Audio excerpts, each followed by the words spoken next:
Pasti banyak yang bertanya-tanya kapan sih Prilly bakal menikah, bener gak sih? Tapi ternyata Prilly ini emang masih belum mikir ke arah sana katanya. Nah, apa yang melatar belakangi Prilly masih asik dengan kesendiriannya, nanti kita cari tahu. Kemudian Rosa, nah ini dia ya, penyanyi yang satu ini kan memang sangat ditunggu karya-karyanya. Tapi sekarang nih katanya jadi eksekutif produser. Apakah kira-kiranya Rosa juga mau pensiun? Kita lihat aja yuk.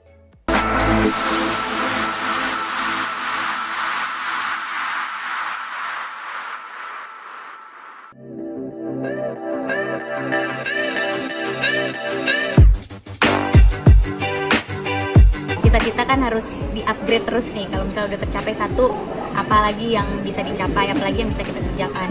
Soalnya aku juga tipe yang gak cepet puas dan tipe yang penasaran sama diri sendiri gitu. Kayak bisa gak sih aku kayak gini? Oh ternyata bisa, akhirnya dilakuin. Bisa gak ya aku kerja sama dengan orang-orang itu? Ternyata dipertemukan sama Tuhan, sama orang-orang hebat, oh bisa. Jadi selalu kepo sama diri sendiri, kepo sama potensi diri sendiri gitu. Jadi kalau ditanya goalsnya apa ya sebenarnya masih banyak. Karena aku tipe orang yang akan terus menggali potensi dan gak cepet puas gitu. Yang pasti mengaplikasikan ilmu-ilmunya, pengen buka bisnis baru, terus juga di tahun depan aku lumayan fokus di belakang layar, jadi akan memproduksi beberapa series dan lagi persiapan juga untuk memproduksi film. Jadi bener-bener aku juga belajar performing art communication kan di kuliah, jadi semua ilmu yang di kuliah dipelajarin pas kuliah tuh bisa langsung diaplikasikan. Krisis nih umurnya nih, jadi undangan tiap hari, teman SD nikah, teman SMP nikah, teman artis nikah gitu kan. Tapi aku juga santai aja sih menanggapinya karena banyak banget teman-teman artis juga yang menjadi inspirasi aku yang menikahnya di usia matang menurut aku. Kayak Cassandra Dewi menikah di umur 33, Kak Syahrini. Jadi ya sebenarnya aku nggak sendiri gitu. Udah banyak contoh-contoh terdahulu yang memang menikah di usia yang matang menurut aku. Matang menurut orang-orang kan beda ya.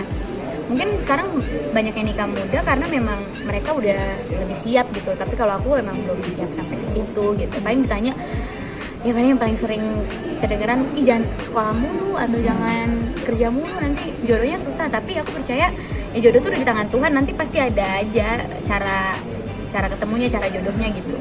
Sebenarnya kriteria aku dari zaman dulu sampai sekarang tuh tetap sama gitu. Kayak aku suka banget dapet pasangan yang bisa diajak diskusi gitu.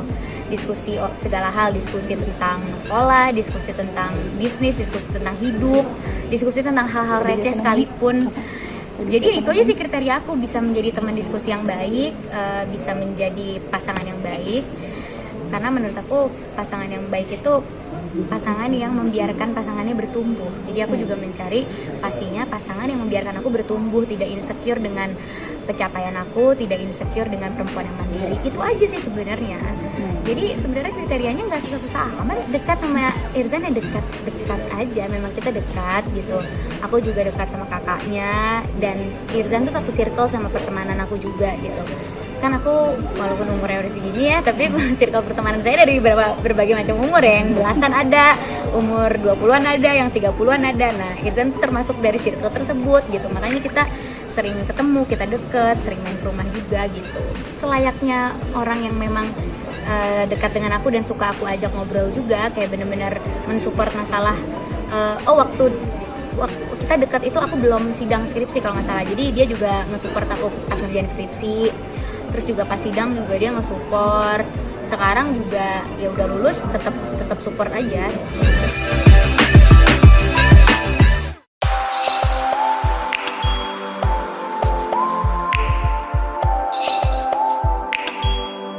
Kenapa sih kok beralih ke film sekarang nih Teh? Ya belajar aja, kan dalam hidup harus banyak yang dipelajarin. Teh, apa Teh mau meninggalkan dunia tarik suara Teh? Enggak dong, aku kan maunya nambah uang ya, bukan ngurangin uang juga. Teh, apa Jadi aku mau kemajuan? nambah aja, mau nambah kerjaan yang lain. Teh, apa ini bisa dibilang nanti akan diturunkan ke anak Teh? Maksudnya Wah untuk belum, film ini. masih kejauhan.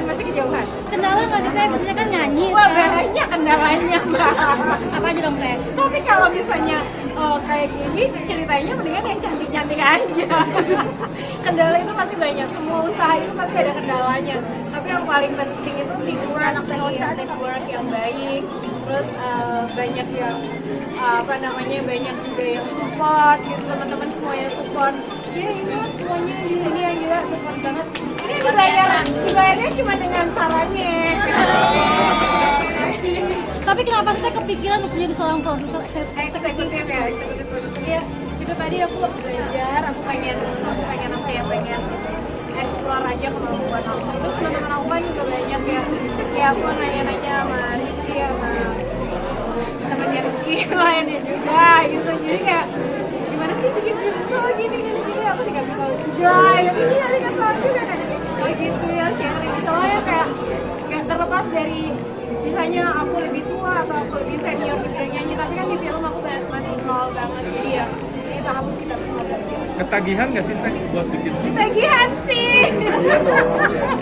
Ketagihan, amin, mudah-mudahan nanti ada dikasih kesempatan. Produser yang pikir 2 kali untuk bikin film ketika pandemi, tapi kata malah terjun jadi produser ketika pandemi.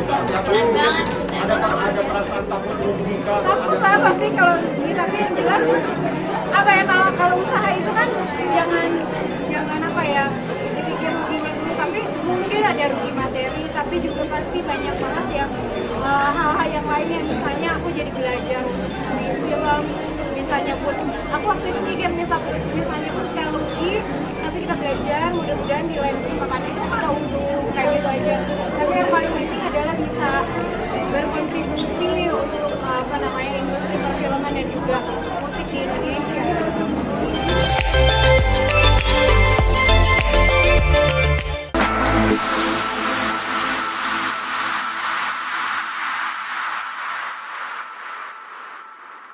Luar biasa, semoga lancar, sukses dan tercapai cita-citanya Prilly ya.